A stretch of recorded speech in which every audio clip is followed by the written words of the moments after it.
Peoples party نون league پھر ہمیں ساتھ نظر آئیں گے؟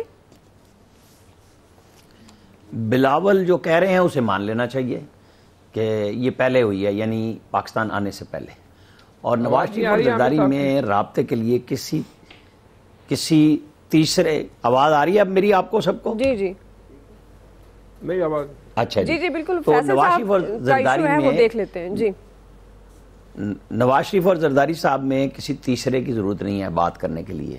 دونوں براہ راست بات کر سکتے ہیں، بات کرتے بھی ہیں، کرتے بھی رہیں گے، لڑائی بھی چلے گی. سیاست اسی چیز کا نام ہے. رواداری یہی ہوتی ہے کہ آپ اس نہج پہ نہ جائیں جہاں پی ٹی آئی لے گئی. ان لوگوں نے بہت کچھ سبق سیکھا. سیاست میں لڑائی ہوتی ہے. 2008 میں حکومت بنائی اور پھر ٹوٹی 2-3 وجوہات تھیں. ایک، زرداری صاحب نے 82 نکات کا آئینی ترمیمی پیکج دیا، جس میں ایک شک یہ بھی تھی کہ صدر کو آئینی ترمیم کا اختیار دے دیا جائے. ایک یہ تھی کہ جو نیب آرڈیننس ہے اس کو جہاں ختم کرنا ہے اس کے ساتھ این آر او کو جاری رکھا جائے، جسے سپریم کورٹ نے اڑا دیا تھا کہ یہ نہیں چلے گا.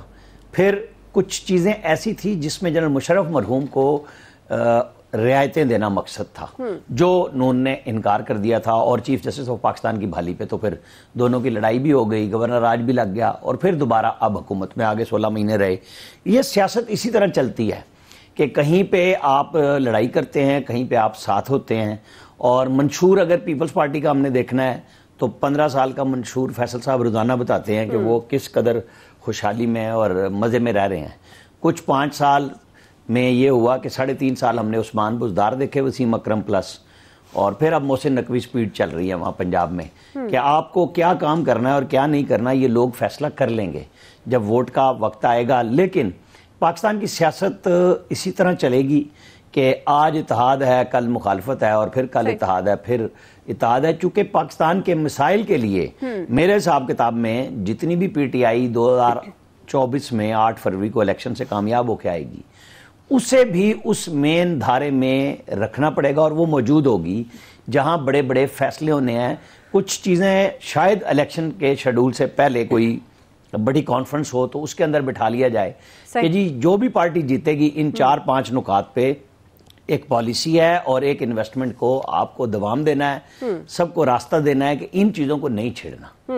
تو وہ جب تک نہیں ہوگا کام چلنا بھی نہیں ہے، چاہے الیکشن کے پہلے ہو جائے یا الیکشن کے بعد ہو جائے. جی ہاں، جو پولیٹیکل لڑائی ہے وہ بالکل ہے. جیسے پی ٹی آئی کے جو لیول پلینگ فیلڈ کی بات ہے نا، وہ سب اسٹیبلشمنٹ سے مانگ رہے ہیں. وہ نون مانگے، وہ پی ٹی آئی مانگے، وہ پیپلز پارٹی مانگے، اور نام جس کا مرضی لے دیں کہ وہ سنائیں کسی کو اور کہیں کسی کو. یہ کہانی سب کو پتہ ہے، اور نہیں مل رہی اگر لیول پلینگ فیلڈ تو وہ پی ٹی آئی ہے، اور ان کو بھی پتا ہے کہ ہمیں کیوں نہیں مل رہی. فواد چودھری کو بھی پتا ہے کہ وہ کیوں دوبارہ اریسٹ ہوئے ہیں، وہ کیوں جہانگیر ترین کو انکار کر کے آئے تھے.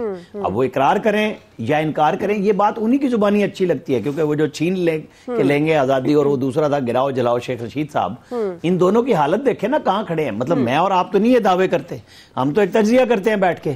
تو جنہوں نے دعوے کیے اس دعوے کا پاس رکھنا ان کی ذمہ داری ہے. وہ نہ کہیں کہ ہم دوبارہ چوکیداری پہ آ گئے ہیں اور ہم گیٹ نمبر 4 پہ چلے گئے ہیں، ہم نے دوبارہ وہی نوکری شروع کر دی ہے اور نامزدگی کر دی ہے. نہیں، سیاستدان کو پھر تھوڑا سا رویہ دکھانا چاہیے. اگر مشکل آئی ہے تو اپنے لیڈرشپ کے ساتھ، اور لیڈرشپ کو ان کے ساتھ مل کے چلنا چاہیے. یہی المیہ بنا ہے پی ٹی آئی کا اس وقت، جو اس کو خراب کر رہا ہے.